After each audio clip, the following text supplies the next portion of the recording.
Hello friends, this is Professor Nilesh Kade, and in this video series we are learning about the GST supply, and in today's video we are going to learn about types of supply under GST. So these are the types: composite supply, mixed supply, deemed supply, outward supply and inward supply. So let us start with the composite supply. Composite supply means supply which is comprising of two or more goods or services which are naturally bundled. So this word is very important, which are naturally bundled and supplied with each other in the ordinary course of business. So such supplies, two or more such supplies which are naturally bundled and are in conjunction with each other. This word we use, conjunction. One of which is a principal supply is very important point in the composite supply. So there are these two things, composite supply and mixed supply. You may get confused between composite and mixed, but here you have to understand the proper difference between composite supply and mixed supply, right? So learn it very carefully. It means that the items are generally sold as a combination. So there are two supplies, be that two goods or two services or goods and services combination. There can be two goods and one service, there can be one service and four goods, and so on. But this point is very important, one of which should be a principal supply, right? Items cannot be supplied separately is the very important point in the composite supply. Example, let us look at the example so that you will understand. Goods are packed and transported with insurance. So transportation is the main supply, that is principal supply. Insurance is in conjunction with the transportation, and therefore that is the composite supply. The supply of goods, packing materials, transport and insurance is a composite supply. The supply of goods, packing materials, transport and insurance is a composite supply. Here you have to understand that can be a composite supply, can be a goods supply, there can be a packing materials, transport and insurance. Insurance, transport cannot be done separately, obviously. See, for the transportation only you have taken insurance, and therefore transportation and insurance cannot be done separately if there are no goods to supply. Thus the supply of goods is the principal supply. Hope you have understood this point. You will understand this more in the slide.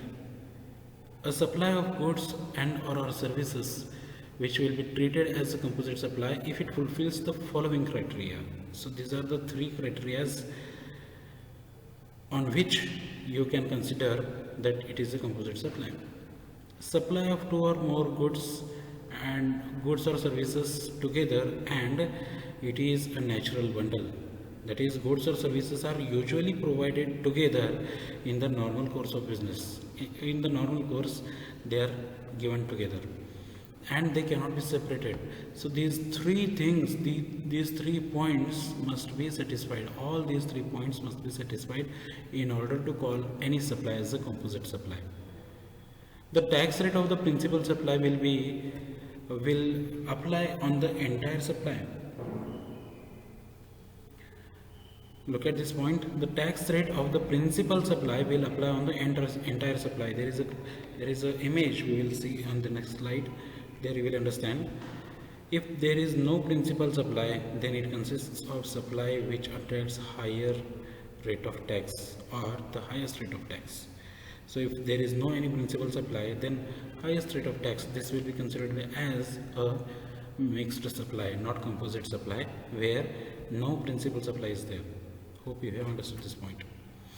How to determine if it is a composite supply? How to determine? These are the 3 conditions, criteria that we have just now learned, right? Look at this combination. There are goods, okay, these goods are loaded in a truck, and this goods carrier is involved in transportation of that good, this good, And in this transportation we have taken insurance, and therefore it is a composite supply. What is our primary motto? Primary motto is transportation of these goods. Transportation is done via vehicle, but insurance is also taken on the transportation of the goods, and therefore the insurance and the transportation, these two are composite supply. What is the principal supply here? Principal supply is transportation, because what is our main intention? Our main intention is to transport. Our intention is not to take the insurance on the goods, but our intention is to transport the goods in the supply chain, and therefore this is a composite supply. Hope you have understood this point. So determination of tax rate in composite supply is the tax rate of principal item has to be considered. Now how do you consider principal item? Look at this example. There is an aeroplane, but if you take business class tickets, there you will have food and drinks free of cost available on the board. But for the air tickets you are paying 28% GST, but food and beverages have 18% GST. But for this whole transportation you have 28% rate of tax. It is not 18%, it is not 28, but for whole of this transportation we are charging you 28%, because principal item is traveling. We are not going in the aeroplane just to have the food and drink. We are going into the aeroplane just to travel. So traveling through air is the principal item, right? Principal item, and therefore principal items rate is 28%, therefore it is 28%. You may ask me, sir, if the just assume if the air ticket is of 18% and food and drink is having 28%, what is the case then? Then also we are going to consider this. If it is 18%, then 18% will be the rate of tax. Hope you have understood. This is composite supply. Now what about mixed supply? Mixed supply under the GST means combination of two or more goods or services made together for a single price. For a single price, two or more goods or services or the combination will be supplied. Each of these items can be supplied separately and is not dependent on each other. Such goods and services can be sold separately, like your example, Santur soap and pen. So pen can be sold separately, Santur soap can be sold separately, but in the offer they are offering you soap and a pen together for a single price. That is a mixed supply. There is nothing called as the principal supply and other supply. A gift box consisting of canned foods, sweets, chocolates, cakes, dry fruits, etc. is an example. Your the best example for this is your dairy milk celebrations.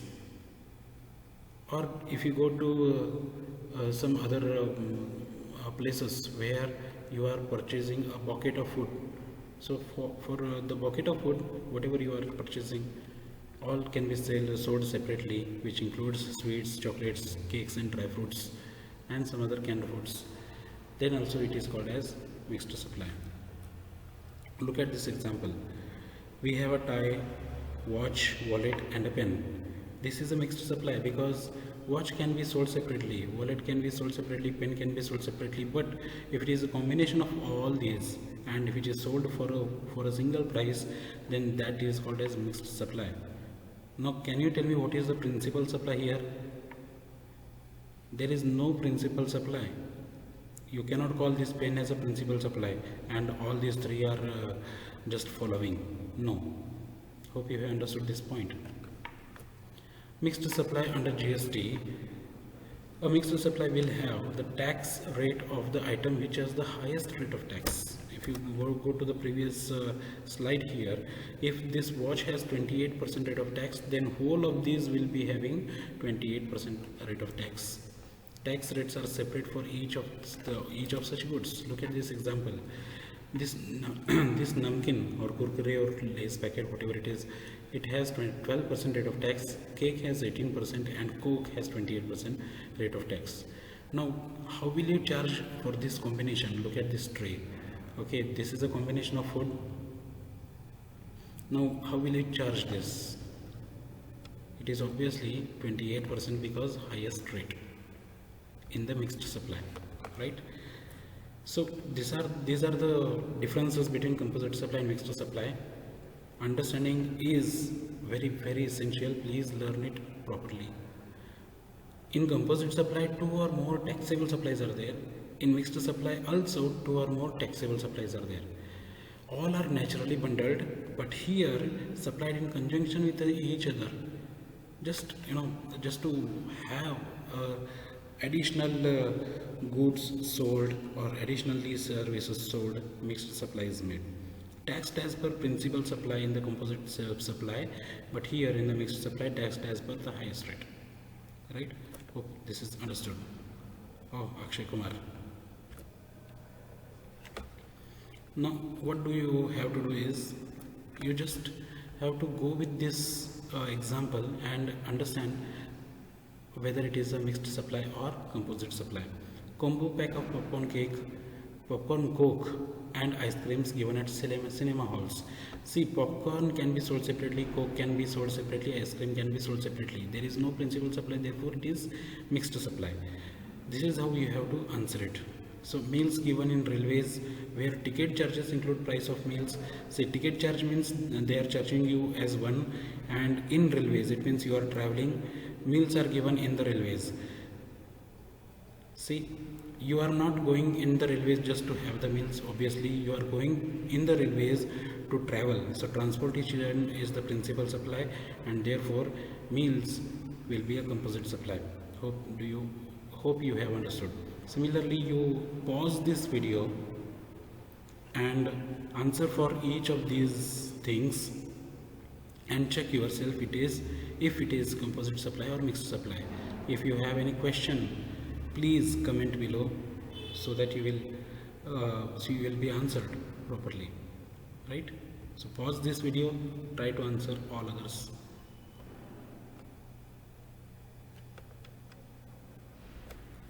This is your answer. First I said mixed supply, second I said composite supply, and this is how it goes, right? So there are other types. Deemed supply means event or transaction where no or inadequate consideration is received for the supply of goods or services.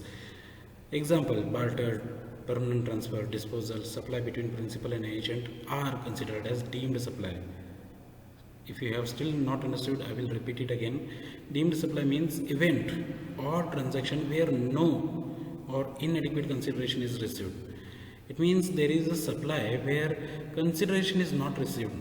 But we have learned in the supply definition that if the supply has no consideration, then we are not calling it as supply. But fine, there are certain supplies which are included in Schedule 1 and Schedule 2. Then those will be considered as a deemed supply, and it will be taxed regularly, right? So barter is a supply where you are exchanging goods for goods, services for services, or goods for service or service for goods. Permanent transfer, yes, it is also deemed supply because you may or may not take the consideration for permanent transfer. Yes, it will be considered as a deemed supply. Disposal, obviously in the definition itself we have learned it is a supply. Supply between principal and agent, yes, it is also a supply. Next, outward supply means sale. You only do not consider it as a sale because sale has very limited meaning. Therefore in the GST they have used this word called outward supply. Supplying further for process or sale is outward supply, and inward means you are taking in the supplies, you are taking in organization the supplies, taking in the supplies for process or sale. Hope you have understood. These are the points, and this ends your types of supplies. We have learned 5 types: composite supply, mixed supply, deemed supply, outward supply, and inward supplies. So hope you have understood, friends. If you have not understood, please comment below, just below the video, and try to clarify all the points. These points are really very important. Many number of times this question was asked in the examination. Not only for examination, for understanding purpose also, the difference between composite and mixed supply is really very important. Please understand thoroughly. Okay, so see you in the next video. Thank you.